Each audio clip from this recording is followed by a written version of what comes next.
Welcome to Be Less Stupid, the show for anyone interested in knowing how the world really works. Our top story was trending this week on Facebook. The New England Journal of Medicine reports that 26% of Americans aged 75 to 85 were still sexually active, many having sex 2 or 3 times a month or more. Which means only one thing. Hey, everyone watching this show, there's a 1 in 4 chance that your parents, that's right, your parents, are having sex right now. Reach for a comment. People whose parents are having sex right now said, "Oh my God, please stop. Please, I'm begging you, stop."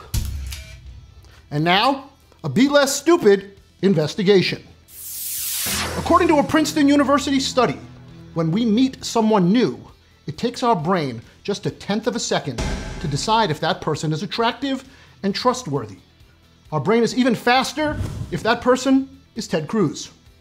Yup, our subconscious is making choices and decisions before our conscious brain has a chance to influence a reaction. Finally, an answer for bronies. However, the correlation between facial features and character are virtually non-existent. Yet, our subconscious trumps the rest of our brain's ability to make sound judgments about people, especially if they're hot or if they have cocaine. So, why is the subconscious so powerful? Evolution favors an ability to quickly detect danger. People who could run away safely were more likely to reproduce because, frankly, they got all up in that Neanderthal ass, which, by the way, is an actual quote from The Origin of Species. Anyway, I wanted to see if a group of people making snap judgments in the absence of information could then have their minds changed depending on the type of information that they were subsequently given. So, for this experiment, we asked a bunch of guys to make snap decisions about a group of women who, for the first part of the experiment, were instructed to stand around, not talk, and look pretty. It's the same set of instructions that Donald gives to Melania Trump. Up first, the guys were asked, who do they find the most attractive? And all they had to consider was looks. The guys weren't permitted to talk to the women. Yes, that was vital for the experiment, but also the ladies insisted. No surprise, each of the women got 20% of the votes for most attractive, which quite frankly makes sense to me. Each are empirically attractive, although none as beautiful as my wife, which I'm officially not obligated to say, or saying because she watches the show or could walk into the garage at any second where we're taping and turn this whole thing off. Anyway, next we asked the guys, who do you think is the most intelligent? And what we wanted to see is if guys would project intelligence onto the women they also found attractive. You see, scientists have long known of our tendency to attribute positive qualities to attractive people. Otherwise, in Gotham City, it would be the Joker who would be the hero, and Batman would be the villain. Okay, but why? Why do we link beauty and intelligence? Well, there are 2 theories. Here is the first. One, it's a shortcut that the brain takes, with so many factors necessary to know in order to make a sound judgment about a person that you just met. It's just easier to assume one positive trait begats another positive trait. In a second theory, intelligence tends to be an indication of both genetic fitness and good health, which the subconscious mind associates with producing stronger and healthier babies.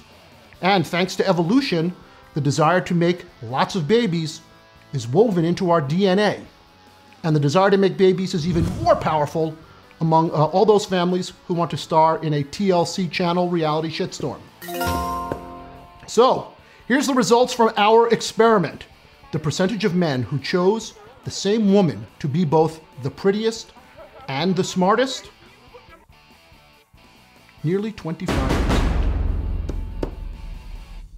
And now, the elements for everyone following the presidential race. Next, we told some of the guys who participated in the experiment one bad thing about each of the women. For example, they were told one of the women was married 3 times, another had a DUI, one was a former meth addict, and worse, one likes to take dates to see Renee Zellweger movies. Yeah, that is the worst. Then we compared the results of the 2 groups, the men making decisions without info and the men given the one bad fact.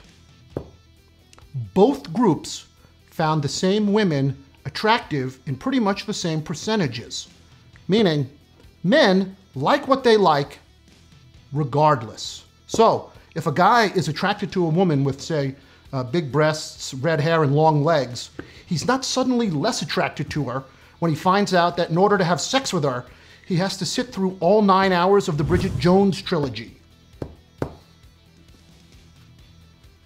Next, given today's Mad Max Fury Road meets WrestleMania electoral climate, I thought I had a fact that might actually change a man's mind about a woman he previously found attractive.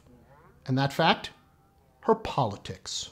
So the question is, will a guy find a woman less attractive once he finds out that she's got a first-class ticket on the Trump train, hotel, and casino to Bronzertown?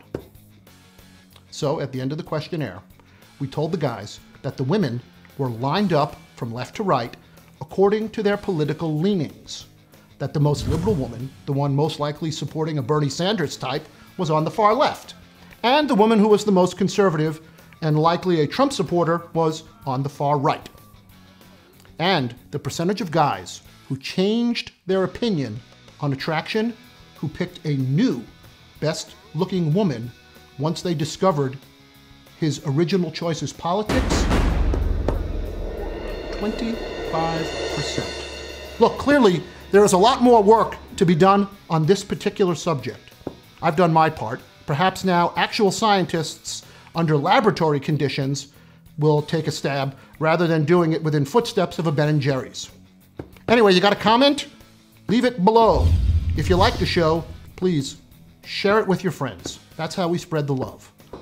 Anyway, I will see you next time on Be Less Stupid.